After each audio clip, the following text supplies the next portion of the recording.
Janasena party అధినేత పవన్ కళ్యాణ్ నెల్లూరు జిల్లా కావలిలో ఎన్నికల ప్రచారం నిర్వహించారు. జనసేన పార్టీ అధికారంలోకి వచ్చాక వెంటనే యువతకు 3 లక్షల ఉద్యోగాలను కల్పిస్తామని హామీ ఇచ్చారు. 60 సంవత్సరాలు దాటిన రైతులకు 5,000 రూపాయల పెన్షన్ ఇస్తామని రైతులపై వరాల జల్లు కురిపించారు.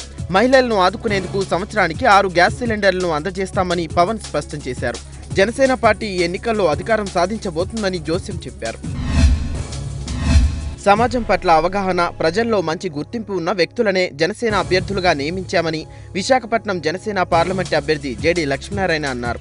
విశాఖ జిల్లా భీమిలి నియోజకవర్గం జనసైనికులతో లక్ష్మీనారాయణ సమావేశమయ్యారు. భీమిలి నియోజకవర్గ అభ్యర్థి విజయానికి జనసైనికులు కలిసికట్టుగా కృషి చేయాలన్నారు. ఎన్నికల కమిషన్ సంచలన నిర్ణయం తీసుకుంది. ఇంటెలిజెన్స్ చీఫ్ ఏబీ వెంకటేశ్వరరావును కడప, శ్రీకాకుళం ఎస్పీలను బదిలీ చేయాలని ఆదేశించింది. వైసీపీ ఫిర్యాదుపై ఎన్నికల కమిషన్ స్పందించింది. ఏపీలో అసెంబ్లీ, లోక్సభ ఎన్నికల పోలింగ్ సమీపిస్తుండటంతో ఎన్నికల కమిషన్ సంచలన నిర్ణయం తీసుకుంది. శ్రీకాకుళం ఎస్పీ వెంకటరత్నం, కడప ఎస్పీ రాహుల్ దేవ్ శర్మ, ఏబీ వెంకటేశ్వరరావును హెడ్ క్వార్టర్స్లో రిపోర్టు చేయాలని ఈసీ ఆదేశించింది. ఇంటెలిజెన్స్లో సీనియర్ అధికారికి బాధ్యతలు అప్పగించాలని ఈసీ ఆదేశాలు జారీ చేసింది. కడప, శ్రీకాకుళం ఎస్పీలు తమ తర్వాత ఉండే అధికారులకు బాధ్యతలు అప్పగించాలని ఈసీ వెల్లడించింది. ఇరువురు హెడ్ క్వార్టర్స్లో రిపోర్టులు చేయాలని, ఎలాంటి ఎన్నికల బాధ్యతలు కూడా వారికి అప్పగించవద్దని ఈసీ ఆదేశాలు ఇచ్చింది. ప్రధానమంత్రి నరేంద్ర మోదీ మళ్లీ గెలిస్తే మైనార్టీలకు ఇబ్బందులు తప్పవని ఏపీ ముఖ్యమంత్రి చంద్రబాబు అన్నారు. మోదీకి ఏపీ వచ్చే అర్హత లేదని చంద్రబాబు స్పష్టం చేశారు. మోదీని ఓడించి దేశాన్ని కాపాడుకుందామన్నారు. కేంద్రం సహకరించకున్నా మనం నిలదొక్కుందామని చంద్రబాబు వెల్లడించారు. హక్కులను అడిగితే మోదీ మనపై దాడి చేయిస్తున్నారని, ఏపీని మోదీ ఏం చేయలేరని చంద్రబాబు పేర్కొన్నారు. అవసరమైతే రాష్ట్రం కోసం ప్రాణత్యాగానికి కూడా సిద్ధమని చంద్రబాబు అన్నారు. నారా లోకేష్ నామినేషన్పై నెలకొన్న ఉత్కంఠకు ఎట్టకేలకు తెరపడింది. నోటరీ విషయంలో తలెత్తిన సమస్యతో లోకేష్ నామినేషన్ తిరస్కరణకు గురవుతుందా అన్న సందేహాలు తలెత్తాయి. అయితే ఎన్నికల అధికారులు ఇచ్చిన గడువులోగా లోకేష్ సరైన నోటరీ ఫామ్ను సమర్పించడంతో ఆయన నామినేషన్కు ఆమోదం ముద్రపడింది. దీంతో లోకేష్తో పాటు కార్యకర్తలకు కూడా ఊరట లభించింది. విజయనగరం జిల్లా కురూపాం నియోజకవర్గ టీడీపీ అభ్యర్థి జనార్దన తాటరాజు నామినేషన్ను ఎన్నికల అధికారులు తిరస్కరించారు. నామినేషన్లో జనార్దన్ కుల ధృవీకరణ పత్రంపై బీజేపీ అభ్యర్థి నిమ్మక జయరాజ్ అభ్యంతరం వ్యక్తం చేయడంతో ఎన్నికల అధికారులు ఈ నిర్ణయం తీసుకున్నారు. 2013లో జారీ అయిన ఎస్టీ సర్టిఫికెట్ను అధికారులు పరిగణలోకి తీసుకోవడాన్ని బీజేపీ అభ్యర్థి తప్పుపట్టారు. ఆయన ఎస్టీ కాదని గతంలో హైకోర్టు, సుప్రీంకోర్టు ఇచ్చిన తీర్పు కాపీలను ఆయన చూపించారు. దీంతో జనార్దన్ నామినేషన్ను అధికారులు తిరస్కరించారు. ప్రధాని మోదీ, తెలంగాణ సీఎం కేసీఆర్, జగన్ లాంటి నియంతులు చరిత్రలో కలిసిపోయారని ఏపీ సీఎం చంద్రబాబు అన్నారు. జగన్పై 31 కేసులు ఉన్నాయని, ఆయనను నమ్మి ఏపీలో పెట్టుబడులు పెట్టడానికి ఎవరూ ముందుకు రారన్నారు. కర్నూలు జిల్లా నంద్యాలలో జరిగిన ఎన్నికల రోడ్ షోలో చంద్రబాబు పాల్గొన్నారు. ఎన్నికల తర్వాత నంద్యాలను జిల్లాగా చేస్తానని సీఎం హామీ ఇచ్చారు. ఉద్యోగాలు వచ్చే వరకు నిరుద్యోగులకు తానే గార్డియన్గా ఉంటానని భరోసా ఇచ్చారు. తూర్పుగోదావరి జిల్లా పిఠాపురం నియోజకవర్గంలోని గొల్లప్రోలు పంచాయతీలో టీడీపీ నేత వంగవీటి రాధా ప్రచారం నిర్వహించారు. పిఠాపురం టీడీపీ ఎమ్మెల్యే అభ్యర్థి ఎస్ఎన్ వర్మ తరపున రాధా ప్రచారంలో పాల్గొన్నారు. ఈ సందర్భంగా నియోజకవర్గ టీడీపీ కార్యకర్తలు భారీ ర్యాలీ నిర్వహించారు. ఎస్ఎన్ వర్మని భారీ మెజార్టీతో గెలిపించాలని రాధా కోరారు. దేశంలో ఏ ప్రాంతీయ పార్టీ జగన్ను నమ్మదని టీడీపీ అధికార ప్రతినిధి లంకా దినకర్ అన్నారు. జగన్ స్వార్థ రాజకీయాలు ఇక సాగమన్నారు. ఈ ఎన్నికల్లో టీడీపీ గెలుపు ఖాయమని ధీమా వ్యక్తం చేశారు. కేసీఆర్ స్వప్రయోజనాల కోసమే జగన్తో అంటకాగుతున్నారని ఆరోపించారు. ఆంధ్రపై పెత్తనం చేయాలన్నది కేసీఆర్ ఆశ కాగా, కేసీఆర్కు లొంగిపోతే తనను గెలిపిస్తారేమోనని జగన్ దురాశ అని దినకర్ వ్యాఖ్యానించారు. జగన్కు ప్రజలే తగిన గుణపాఠం చెబుతారని అన్నారు. ప్రత్యేక హోదాపై ఏపీ సీఎం చంద్రబాబు తీసుకున్న యూటర్న్ను కేంద్ర రైల్వే శాఖ మంత్రి పీయూష్ గోయల్ బయటపెట్టారు. హోదా కంటే ప్రత్యేక ప్యాకేజీనే ముఖ్యమని కేంద్ర ఆర్థిక మంత్రి అరుణ్ జైట్లీకి 2016 అక్టోబర్ 24న చంద్రబాబు రాసిన లేఖలను ఆయన విడుదల చేశారు.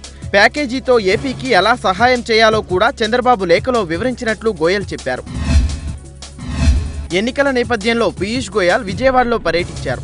ఈ సందర్భంగా ఆయన మాట్లాడుతూ 2017 టీడీపీ మహానాడులో హోదా వద్దని ప్యాకేజీ కావాలంటూ చేసిన తీర్మానాన్ని ఆయన గుర్తు చేశారు.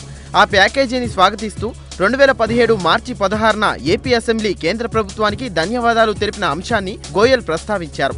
ఇన్ని కుట్రలు చేసిన చంద్రబాబు తన స్వార్థ ప్రయోజనం కోసం కేంద్రంపై ఆరోపణలు చేస్తున్నారని మండిపడ్డారు. ప్రముఖ సినీ నటుడు మోహన్ బాబు వైసీపీలో చేరారు. లోటస్ పాండ్లో వైసీపీ అధినేత జగన్తో సమావేశమై మోహన్ బాబు, మంచు విష్ణు వివిధ అంశాలపై చర్చించారు. వైసీపీ కండువా కప్పి మోహన్ బాబును జగన్ వైసీపీలోకి ఆహ్వానించారు. వచ్చే ఎన్నికల్లో వైసీపీ తప్పకుండా అధికారంలోకి వస్తుందని, జగన్ సీఎం అవుతారని మోహన్ బాబు అన్నారు. వైసీపీ తరపున ప్రచారం చేయడానికి సిద్ధంగా ఉన్నానని తెలిపారు. చంద్రబాబు అవినీతి అక్రమాలపై బహిరంగ చర్చకు సిద్ధమని మోహన్ బాబు ప్రకటించారు.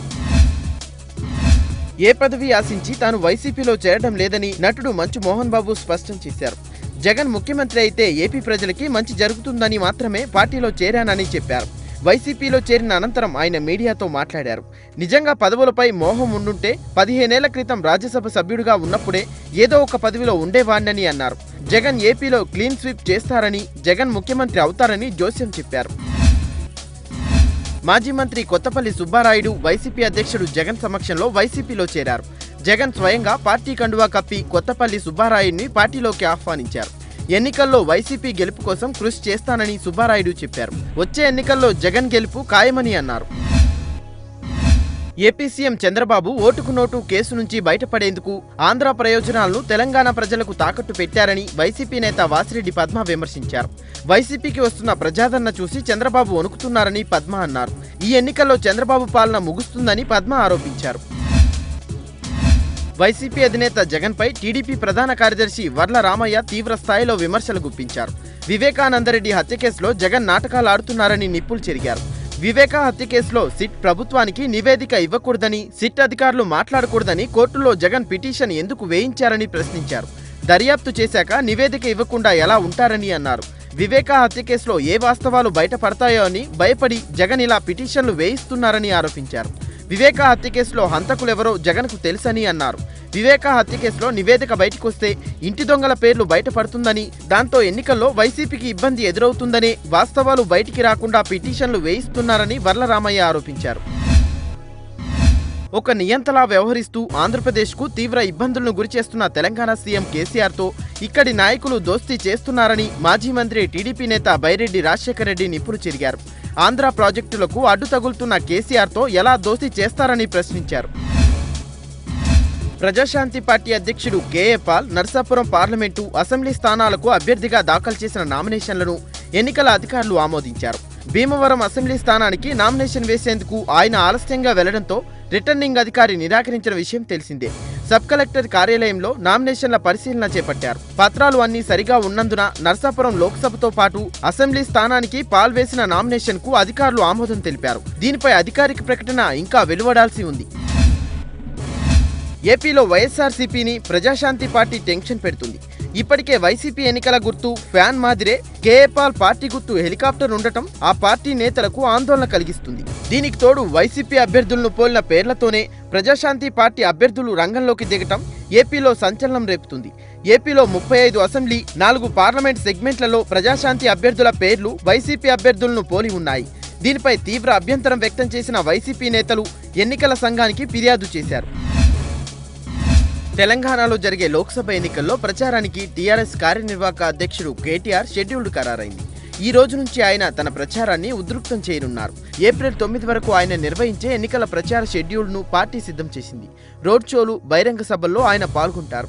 దాదాపు అన్ని లోక్సభ నియోజకవర్గాల్లోనూ ఆయన పర్యటించనున్నారు. ఖమ్మం, మహబూబాబాద్, మహబూబ్ నగర్, కరీంనగర్, నల్గొండ, చేవెళ్ల, మల్కాజ్గిరి, సికింద్రాబాద్ తదితర స్థానాల్లో కేటీఆర్ ఎన్నికల ప్రచారం నిర్వహిస్తారని పార్టీ వర్గాలు తెలిపాయి.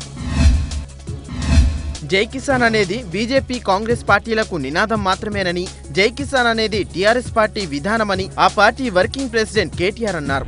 కేటీఆర్ సమక్షంలో ఆలేరు మాజీ ఎమ్మెల్యే బూడిద భిక్షమయ్య గౌడ్ టీఆర్ఎస్ లో చేరారు. ఈ సందర్భంగా ప్రసంగించిన కేటీఆర్ రైతులను ఆదుకోవడం టీఆర్ఎస్ లక్ష్యమని చెప్పారు. అసెంబ్లీ ఎన్నికల్లో గెలవని కోమటిరెడ్డి వెంకటరెడ్డి పార్లమెంట్ ఎన్నికల్లో గెలుస్తారా అని ప్రశ్నించారు. 16 సీట్లలో టీఆర్ఎస్ గెలిస్తే సారు కాదు, ఢిల్లీలో సర్కారు అని పేర్కొన్నారు. కాంగ్రెస్ గెలిస్తే రాహుల్ గాంధీకి లాభమని, బీజేపీ గెలిస్తే మోదీకి లాభం జరుగుతుందని, అదే టీఆర్ఎస్ గెలిస్తే తెలంగాణకు లాభం చేకూరుతుందని అన్నారు. కాంగ్రెస్ పార్టీపై టీఆర్ఎస్ ఎమ్మెల్యే హరీష్ రావు సంచలన వ్యాఖ్యలు చేశారు.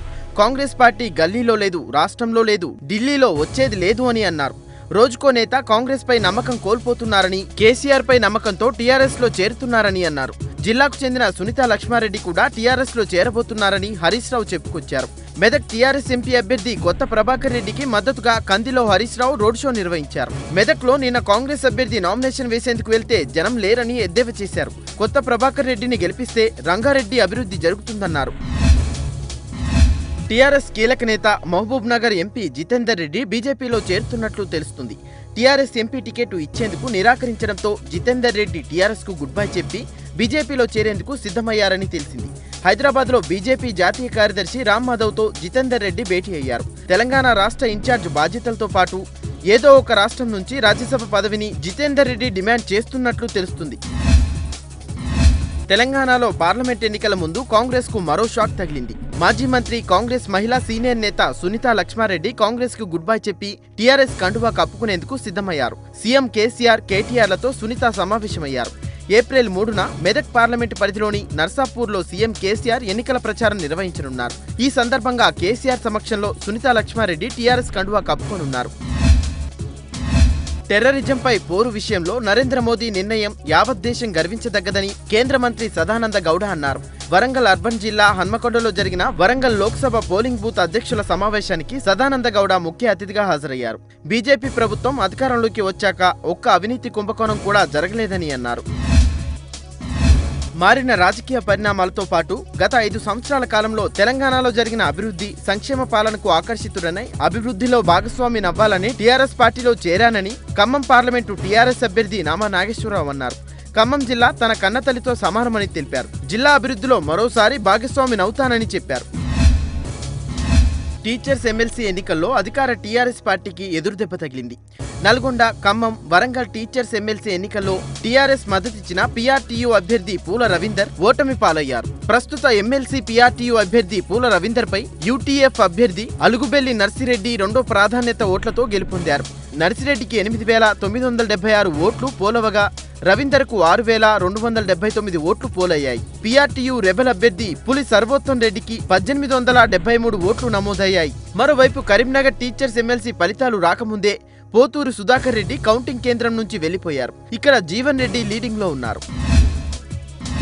పార్లమెంట్ ఎన్నికల నేపథ్యంలో ఓటు హక్కు వినియోగంపై యువ ఓటర్ల కలయిక కార్యక్రమం కొత్తగూడెం పట్టణంలోని స్థానిక క్లబ్లో ఏర్పాటు చేశారు. ఈ కార్యక్రమానికి ముఖ్య అతిథిగా జిల్లా కలెక్టర్ రజత్ కుమార్ షైనీ పాల్గొన్నారు. ఈ సందర్భంగా ఓటు హక్కు వినియోగించుకోవడంలో యువ ఓటర్లు ముందుకు రావాలని, సరైన అవగాహనతో తమకు కాబోయే నాయకులను ఎంచుకోవాలని సూచించారు. ఛత్తీస్గఢ్ రాష్ట్రం సుకుమా జిల్లాలోని చింతర్నాల్ పోలీస్ స్టేషన్ పరిధిలోని అటవీ ప్రాంతంలో పోలీసులకు, మావోయిస్టులకు మధ్య దాదాపు 3 గంటల పాటు ఎదురుకాల్పులు జరిగాయి. ఈ కాల్పుల్లో 4 మావోయిస్టులు మృతి చెందారు. వీరిలో 2 మహిళలు, 2 పురుషులు ఉన్నారు. సంఘటనా స్థలంలో 4 ఆలివ్ గ్రీన్ దుస్తులతో ఉన్న మావోయిస్టు మృతదేహాలతో పాటు ఒక ఇన్సాస్ రైఫిల్ లభ్యమయ్యాయి.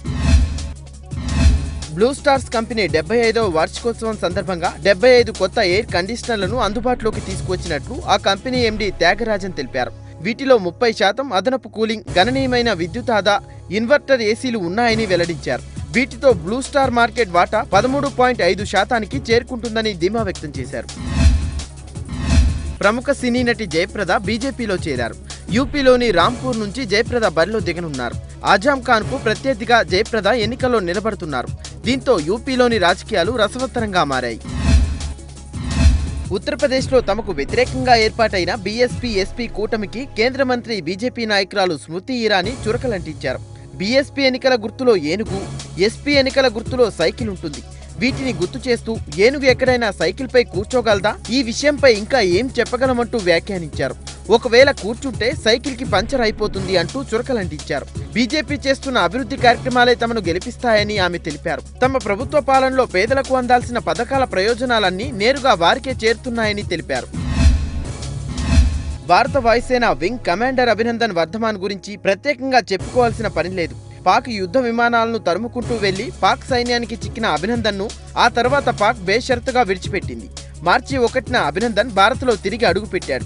న్యూఢిల్లీలోని రీసెర్చ్ అండ్ రెఫరల్ ఆసుపత్రిలో చికిత్స అనంతరం 4 వారాల పాటు విశ్రాంతి తీసుకోవాల్సిందిగా వైద్యులు సూచించారు. అయితే అభినందన్ మాత్రం తమిళనాడులోని తన ఇంటికి వెళ్లడానికి అంగీకరించలేదు.